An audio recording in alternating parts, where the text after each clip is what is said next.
But thank you, everybody, for coming. This is exciting. You woke up really early to come, and you got the free snacks, and have to listen to me speak for about 20 minutes. But the word that they gave me this morning or last week, I don't know what month it was, last month, was preserve. And I want to share what that word means to me in my perspective. So I'll give you a little background about myself, and then and about my company and what that means in preserve, and also about preserving identity within the creative entrepreneurial mindset. So just in the background. So my company is called the Vanguard Theory. I started about 2010 in the middle of the recession. Started with a friend, and we didn't start it to make money, what you're supposed to be starting a business for. We thought, hey, we can do this. We just want a seat at the table, and that's how we started. And then we learned the business thing while we went. So it probably wasn't the best business plan. It was no business plan at all, but we really just wanted to be a part of the community conversation about design. So when we started, we really just started augmenting other design companies. It was a time where everyone was running really lean and mean because everyone got laid off. And so they would call us up to help push their projects through. And so little by little, we started gaining more experience as budding entrepreneurs in the design community. And then we got sort of the project that helped us turn the corner, which was the Surf Jack. And it was the clients gave us a lot of trust and to help shape what it was going to look like. And we got to bring in a lot of our friends that we knew that were awesome, that were creatives that didn't have the same platform, that or they had an amazing platform, and we knew that they were the talent. And we wanted it to keep it local as possible. They wanted to bring in creatives that were from the mainland, and we're like, no, this is a local project. And so we got to work with a lot of our friends, and one of them is right here, Jesse. So Jesse helped us with creative, and we got to do this amazing job. And one of the things when we were approaching the design is the preservation part. And I would say that we're not like historic architects or interior designers. We really go in there and respect the building. We don't we see that there's a story in there. So when we walked in, we saw this building, and it was layers and layers of weird renovations that happened along with all the owners. And like there was honus at the bottom of the pool. There was a person sleeping in the back of the buffet in the kitchen, with like a shower, a makeshift bed in the shower pan. It was really something. But we saw the bones of the building, and we really took inspiration of the time that the building was actually built. And so it was, mid-century. I think it was 1959, 1960 that the building was built, and it had this really cool courtyard pool. And if you look around during that time of the economic boom, you see a lot of the courtyard-centered pools. And during that time, a little bit before that time, you would see a lot of people staying in Hawaii for months at a time, a couple weeks at a time, because the commercial jet really wasn't coming into Hawaii as much as it is now. So people would pack their bags and stay for a really long time, and the living room was the public spaces. So, nowadays it's really like typical that you see the lobby being the sort of the living room of the space. Everyone kind of works on their laptop, in the lobby. Like Ace Hotel does it really, really well. And so we saw that was the trend, and we really wanted to activate the lobby area and create sort of this gathering space, kind of what they did in mid-century. Like the courtyard center pool was a place where you got to meet the guests that was staying also for months at a time, and you really got to interact. And so we saw the special opportunity to really celebrate that sort of lifestyle and programming of that time. So Obviously, the pool. Everyone knows Surf Jack for the pool, but and then all the art around it. So if you look at Surf Jack, people think it's like really colorful, but the architecture itself and the walls and the floor and all that stuff is really basic and simple. It's white with concrete floors, but with the art murals and with the furniture, that's where all the color is. So it was meant to be this space that can evolve with time. So the murals can be changed out during time. So that's the Surf Jack. And go to the next one. And we just don't do that. I think that was our big moment out that, like, hey, we're designers here in Hawaii too. But on the other spectrum, we got to do the Baldwin Estate in Haiku, Maui, which is an 11-bedroom house, and it sits on a 32-acre property. It's pretty magical. Like, when you go there, you feel like connected, and you want to actually disconnect to work. And it's a historical property, obviously, but with the owners, what they wanted to do is just kind of bring it up to par. That was the goal. So I think our goal was to go beyond par. But really, we let the architecture speak for itself. We highlighted the architecture by painting the walls a little bit darker so the moldings stand out. We picked furniture and finishes that would kind of be aligned with that time, but also be very contemporary at the same time. So classic marble and classic shapes of tile. But so really, we found inspiration from the land and from the building itself. So I think coming from, I would say, when people say, what's the Vanguard Theory's design aesthetic? And you can see these are like two opposite ends of the spectrum. And there's no like signature design thing that we do. But the one thing that's really, really important to us is the story. So, and as Jesse knows, I love a good story. So we will back into any story. So if there is a building that's already built, we find the story there. So like the Surf Jack, it was 1959, 1960, and we designed around the mid-century swanky Hawaii Waikiki. For this one, we backed into this story of old sugar plantation. We found pine that was fallen on the property.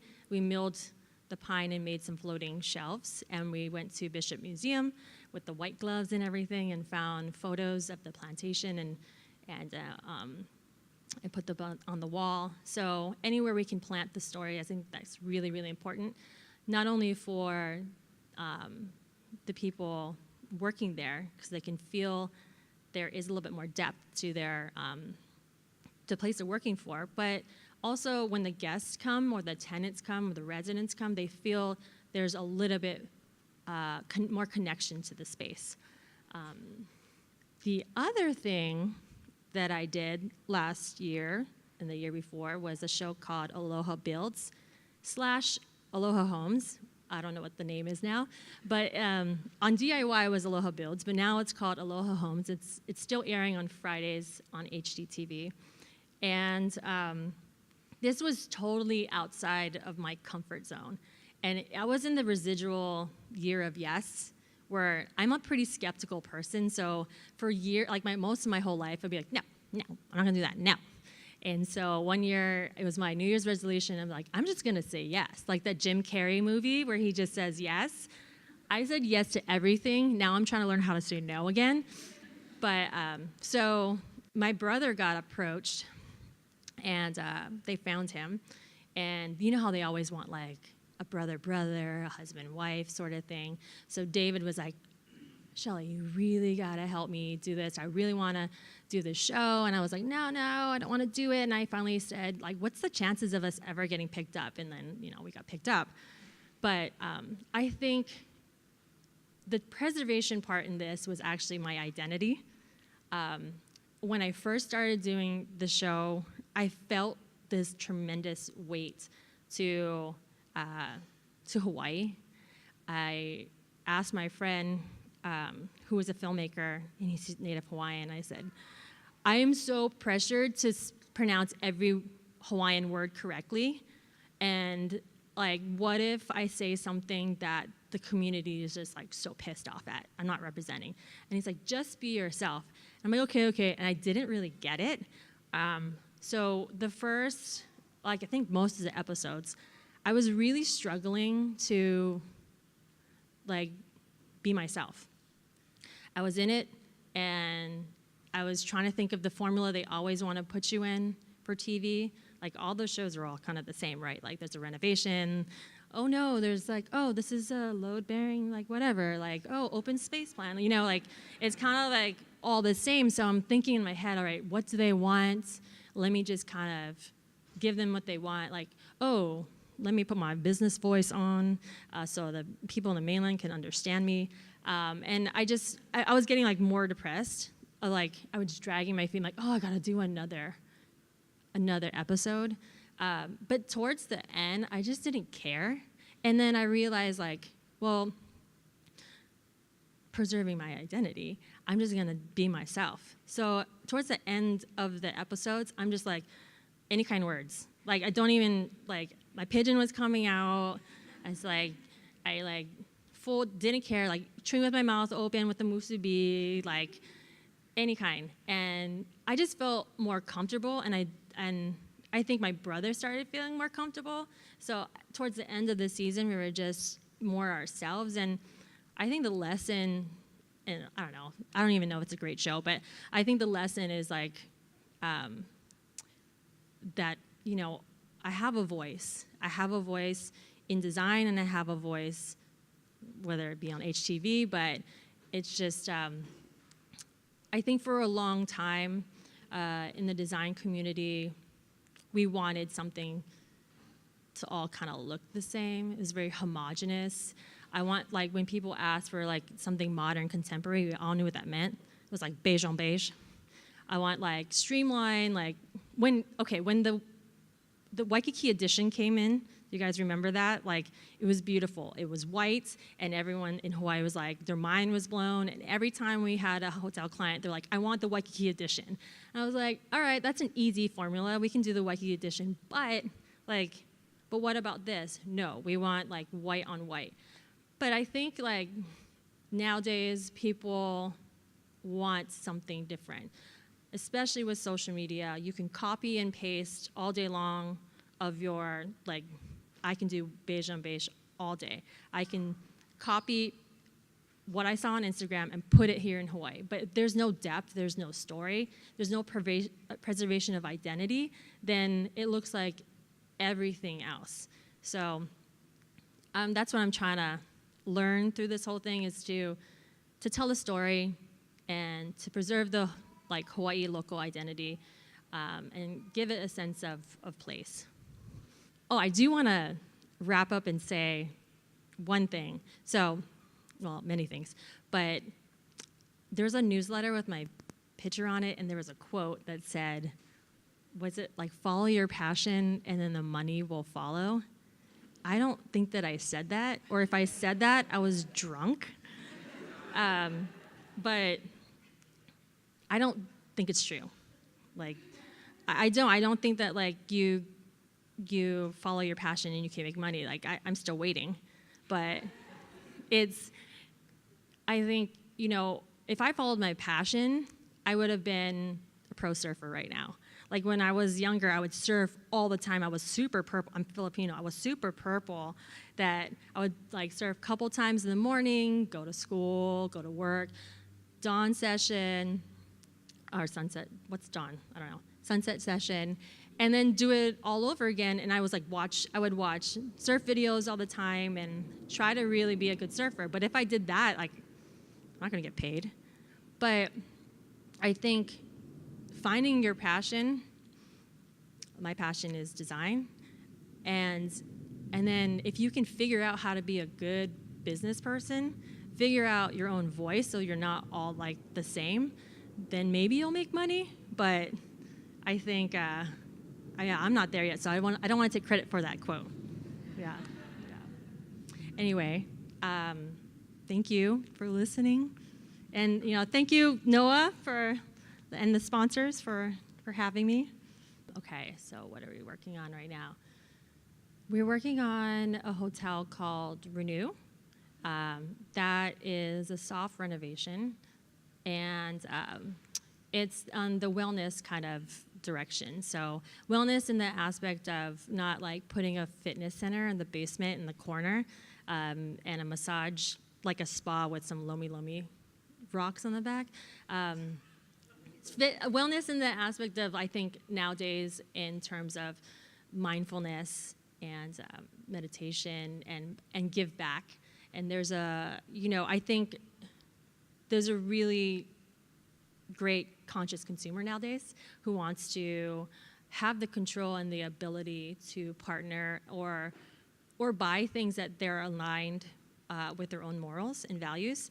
So for Renew, we help position them into that kind of wellness aspect, and it's, I don't know, it's a little bit, the design is a little Memphis design groupish, but more contemporary, I would say. So it's not like the Swatch watch that you're used to. It's kind of more, it's more graphic-y, but it's also, the pink hues. It's the color palette is like terracottas, earthy colors like rose quartz and that sort of thing. We've got partnerships with give back programs, like you can go out, take the guest out and go to the lo'i fields and replant and go do yoga on the beach and bring canned goods. So we're doing, that one should be open in July. We're also doing, which I feel like it's been forever, Jesse, White Sands, Waikiki. So that is also a really cool Edwin Bauer original hotel. And Timothy, you should know, it's like, he did, so Edwin Bauer, if anyone knows, like he did the Breakers, right? The Breakers. He did the Makikian and Oahuan, is that right? I'm just asking you. But it's sort of that whole idea of having the courtyard center pool, and then around it there's 3 buildings with 3-story walk-ups, and we're just trying to create a storyline and a really cool place to hang out. And I believe I can say Vets are food and beverage for partner for that one too. So that one's really fun. And we're also doing a residential project on the base of Diamond Head, which was an Albert Ives residence, and then Ospop did the tea house in the back. And our client is like super into historical renovations, and he's getting really into it. So it's fun because we're learning along with him. So we're doing that one too. Yeah, we got a lot going on. So I have like major ADD. I love to do everything. So the ideal project is, and yes, a lot of these are ideal projects, ideal project is to be a part of the conversation from the beginning to the end. So I love being part of the creative process and collaborating with other creatives. So being a part of the narrative at the beginning of what the hotel or the house is going to look like, and down to the touch points. So we even made like little shaka robe hooks and for the guest rooms, and all those little touch points are really, really fun for me. We're doing a project right now in Nashville where it's, and that's what I hope to do is, and it's hard to do, as you guys know, as creative entrepreneurs based in Hawaii. It's hard for us to go outside of Hawaii and expand. It's really easy for celebrity architects and designers to come into Hawaii, copy and paste what we do and call it Hawaiian. So my goal is to really take, our business here and then create a platform for other artists and designers to then go to the mainland. So one of the projects we're working on is in Nashville, and bringing up a couple local artists there to do some murals on the wall. So that's my idea for the next couple years, is just take what we do here and then share it with the rest of the U.S. A lot of it is intuition, and I'm trying to kind of dig deep to see if there's actually a formula in my intuition. But I feel there's always kind of connection with the past. There's always a story. So preserving I would say a storyline is really important, but creating a spin. So to give you an example with the surf jack, because people know the surf jack, is that the storyline, I mean, the building was not in a place that you need to preserve it, because it was just added on so many layers that it was beyond preserving. But the storyline needs to be preserved. So and a lot of people have the storyline of the ancient narrative, which is a really, really important storyline, but we've all seen it and heard it before with most of the hotels. So we thought, well, there's so many other storylines in Hawaii that are super interesting. And mid-century Hawaii was like, it's a pretty amazing story that we don't express more. So we thought by introducing some of those design elements, it would be more in line of what the building would have looked like, but also twisting it a little bit of what is Hawaii now. So engaging with contemporary artists now would give it more of a twist, so it doesn't look like we're trying to be historical about it, but also be something that like be relevant not only in Hawaii, but across the U.S. And fortunately, we got a lot of great press in nationally, because I think we looked beyond just like one storyline that was super, super special to Hawaii. It's a storyline that Palm Springs had. It's a storyline that like Spokane had, and people can identify with. So I hope that answered your question. Yeah. I don't have any. I didn't have any background in business, so and doing it myself was hard to navigate.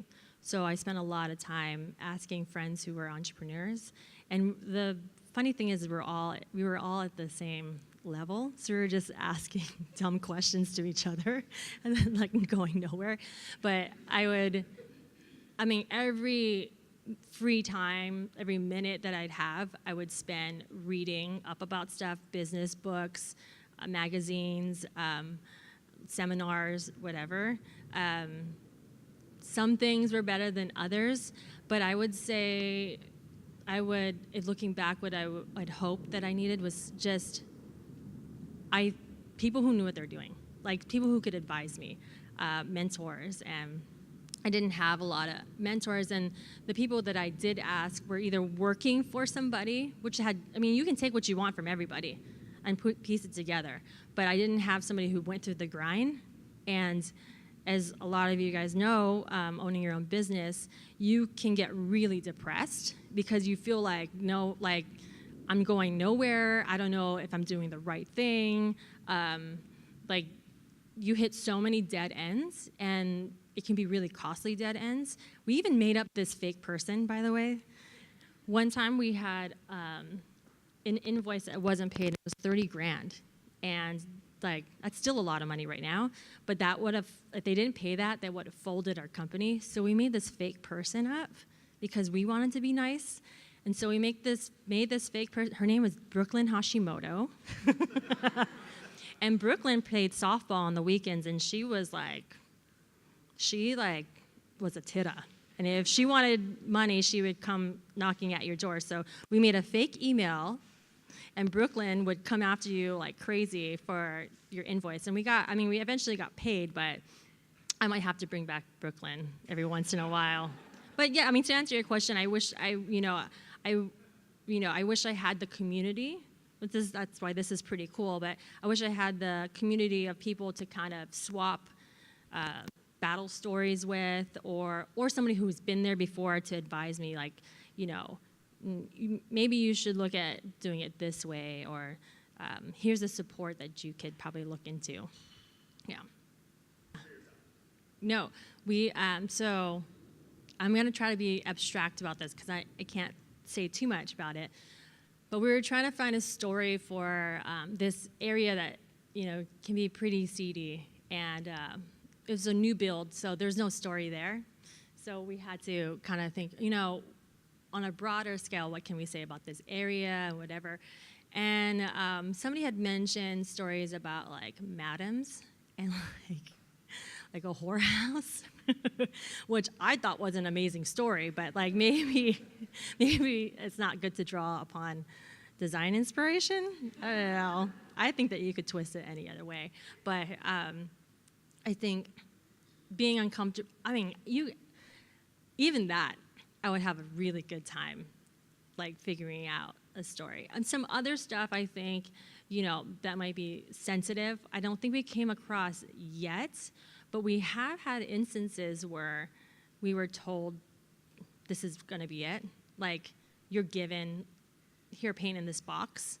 And that part is probably the most challenging, when somebody has a brand standard, or they have a storyline, or their main goal is to turn around a room for this much, so all you have is very little. That's probably the most challenging part. And for the most part, we're up to it, and that's where all the creative things come from, right? Like when you're the most uncomfortable, you can get the most creative. But yeah, I mean, I love a good story. The question was, I wanted to get her thoughts on finding talent here in Hawaii to cover their bases on areas that they may not have in-house, so finding freelancers or whatever that may entail. And I said it was ironic because I was on a panel like about a month and a half ago or something like that about recruiting and retaining talent, and then one of my best employees gave her 2 weeks in after I gave that panel. Yeah, she moved to the mainland, and I was like, "You can work from Seattle if you want, but I'm gonna let her get settled in first." It's hard. I'm not gonna lie; it's really hard to find talent because it's really expensive to live here, so everyone really just moves away. So I'm finding they're either really green or really, really experienced, and it's out of my price range. But for me, if I find somebody that is, if I find somebody that's like really talented and it makes me uncomfortable, and how, like, can I afford them?